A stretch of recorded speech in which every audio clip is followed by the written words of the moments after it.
Hola a todo el mundo, ¿cómo están? Bienvenidos. Estoy aquí, miren, con mi pequeñito computador, sentada, muy tranquilita en la habitación de mi hija, leyendo todo lo que ustedes me escriben. Tantos mensajes tan bonitos, ¿eh? Pero hoy recibí uno que me hizo sentir un poco preocupada de esas situaciones que uno dice son un error, un descuido y quiero remediar eso lo más rápido posible, ¿no? Me escribió una persona que se llama Ecus Eigen. La verdad que no sé de dónde es él, no sé si exactamente ese es un perfil verdadero, pero bueno, cuando vea él el video me lo dirá, ¿no? Dice así: muy buenos los videos, Evelyn, pero me gustaría que hicieras uno donde cuentes por qué te fuiste a vivir a Xcalar, qué fue lo que los impulsó, por qué ahí y no en otro lugar, los motivos, la situación familiar, en fin, todo lo que tuvieron que pasar para llegar a ese bello lugar. Entonces, pues voy a tratar de hacer este video ahora lo más claro posible y que no sea muy largo, ¿no? Les invito a que se queden y que podamos un poco compartir esta historia que está, por si fuera poco, llena de enseñanzas para mí y seguro para muchos de ustedes. Yo siempre lo cuento esta historia en el restaurante a la gente que me lo pregunta para que encuentren un poco esa tranquilidad que da la vida cuando uno mira atrás y ve que todo sucedió por alguna razón en especial. Entonces, hace 5 años estábamos en Almería, teníamos un restaurante allí y mi esposo comenzó a notar que fueron bajando las ventas, ¿no? Entonces, un día me dijo: mira, Evelyn, esto es una señal de una gran crisis. Una crisis económica como las que España no ha tenido hace muchísimo tiempo. Yo le decía a él que era imposible que eso suceda, que España estaba muy bien, que todo el mundo construía, que todo el mundo gastaba mucho dinero, y me dice: no, esto es una señal de una crisis que ni en 15 años se va a recuperar como hasta ese momento. Yo la verdad que pensé que eso no iba a más. Mi esposo me comunicó ese día, me dijo así: vamos a hacer todo lo posible por irnos a vivir de aquí a un tiempo a un lugar donde 1.000 euros que tengamos cada mes sean mucho dinero, no como aquí que ya 1.000 euros en España en ese momento no cubríamos todos los gastos básicos, ¿no? Ese restaurante fue un poco lo que nos hizo darnos cuenta de la situación, porque fue violenta la caída de las ventas. Yo pensaba que era porque había una temporada baja de turismo, ¿no? Y que en la siguiente temporada eso se iba a recuperar, y efectivamente, por mi insistencia, esperamos la temporada alta. Esa temporada alta fue mala, igual que para nosotros, para muchísimos restaurantes en España. Entonces ahí yo realmente tomé conciencia, ¿no?, de lo que estaba sucediendo. Lo mismo pasó, tenía una tienda de bisutería en Garrucha, un lugar turístico también de Almería, y comenzaron a bajar muchísimo las ventas, entonces cerramos todo.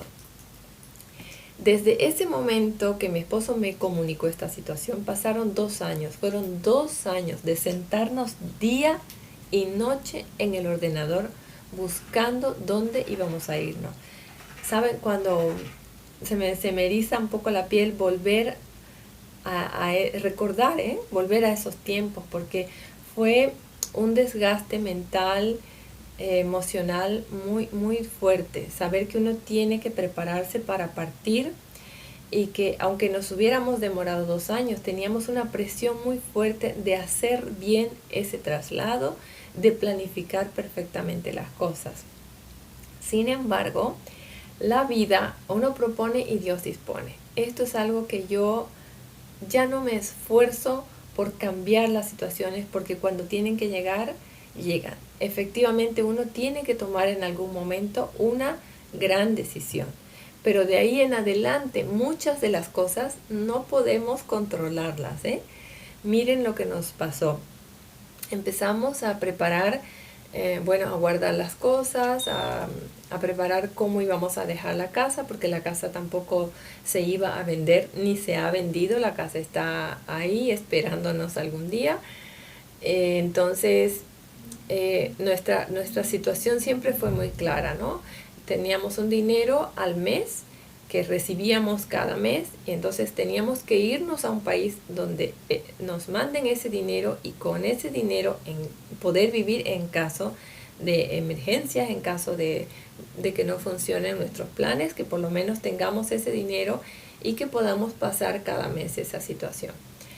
De verdad ahora cuando veo atrás, pienso que podíamos, como muchos españoles, seguir en España, pero no me imagino en qué condiciones, porque teníamos una casa muy, muy grande, que tan solo encender una luz en una urbanización tan cara como esa era ya un lujo, o sea, era una cosa, ahí no hubiéramos podido estar. Entonces, bueno, estuvimos frente a estos computadores mucho tiempo. Mi esposo llegó después de mirar muchas opciones, incluyendo Vietnam, que ahora digo, Dios, ¿qué hubiera hecho yo en Vietnam? No me imagino. Entonces vimos muchas opciones y finalmente mi esposo me dice, todo indica que Belice es el país donde tenemos que irnos. Allí podemos vivir perfectamente con ese dinero, esos 1.000 euros cada mes, y vamos a estar allí, es perfecto. Yo empecé ya a mirar Belice, me encantaba, cada cosa que veía me causaba mucha ilusión y fui mentalmente preparándome para ese momento, porque no se imaginan lo que uno siente el día que uno se va. Ese día es una responsabilidad muy grande llevar a una familia. Y miren algo que les tengo que contar. Mi esposo en ese momento tenía 60 años y yo 40 y me parece que 41, 42 años, algo así. Yo realmente sentía que esa no era una edad ya para dos personas tan mayores hacer una aventura así por primera vez en su vida. Eso para mí me provocaba mucha angustia, mucho estrés. Yo creo que ahí empecé a enfermar porque mi cuerpo se consumía por dentro. Tenía muchos nervios, mucha ansiedad. Estaba como para vivir solo ese minuto con una tensión muy grande. Entonces, cuando asimilamos en nuestra mente que el país era Belice, tuvimos un poco más de tranquilidad y empezamos a realizar los trámites. Ya casi a punto del día del viaje, o sea, de salir de Almería hacia Madrid para al día siguiente tomar el avión, recibimos un mensaje por fin de la embajada de Belice que decía que mi esposo y mi hija no había problema, que podían entrar a Belice perfectamente, pero que yo, por ser boliviana, yo presenté mis documentos como boliviana, no como española, porque yo siempre viajé como boliviana a todos lados. Yo nunca tuve problema, nunca tuve ninguna discriminación. Yo lo hice porque lo hice siempre así, Podía haberme presentado como española, pero no, me presenté con el pasaporte boliviano. Entonces ellos dijeron que yo tenía que pagar $150 cada mes si quería vivir en Belice, porque Bolivia no era un país que a ellos les interesaba tener en Belice. No les interesaba tener a una boliviana, digamos, en Belice. Yo no les explico cómo me puse de enfadada, cómo me puse de disgustada, Estaba muy ofendida. No me podía creer que una embajada conteste eso, que ellos digan, por ejemplo, no, puede pasar usted y ella no, porque no nos interesa que ella viva aquí. Si ella quiere vivir, tiene que pagar. Bueno, pues esto cambió muchísimo las cosas, estando a 2 días de tomar el avión. Mi esposo dice, todo se nos ha cruzado, no sé cómo solucionar esto, solo tengo una idea. Vamos a la frontera con Belice, que es México. Estamos allí un tiempo, el tiempo necesario y luego entras con el pasaporte español, porque efectivamente ese fue el error. Pero son cosas de la vida, el poder de la vida que hizo que la situación fuera así. Entonces, bueno, yo, la verdad es que yo tomé el avión a Cancún con mucha cautela porque yo sentía que por dentro estábamos yendo a un viaje de paseo y que íbamos a tener que regresar porque mi situación no se iba a dar. A último minuto entonces pedí por si acaso yo como boliviana una visa mexicana y me la dieron por 5 años en cuestión de, no sé, media hora. Entonces dije, bueno, qué cosa más rara que en un país me abren todas las puertas y en el otro se cierran, ¿no? De todos modos, yo quería tener, porque yo en ese momento todavía estaba más enérgica en ser boliviana, es decir, en sostenerme así, ¿no? Tenía ese complejo, por así decir, de luchar por mi identidad, ¿no? Entonces solicité la visa, me la dieron y tomamos el avión a Cancún. Aquí quiero explicarles algo. Nosotros contratamos en un hotel del sistema todo incluido una semana en Cancún. Mejor dicho, en Playa del Carmen. Elegimos un hotel, compramos toda esa estadía para nosotros tres. Nos trasladamos ahí porque nuestra idea era, estando en Playa del Carmen, comprar un coche e ir y mirar dónde íbamos a vivir. Pero para variar, la vida también jugó su papel como le dio la gana. Eso es así, ¿eh? Suena muy mal, pero eso fue así.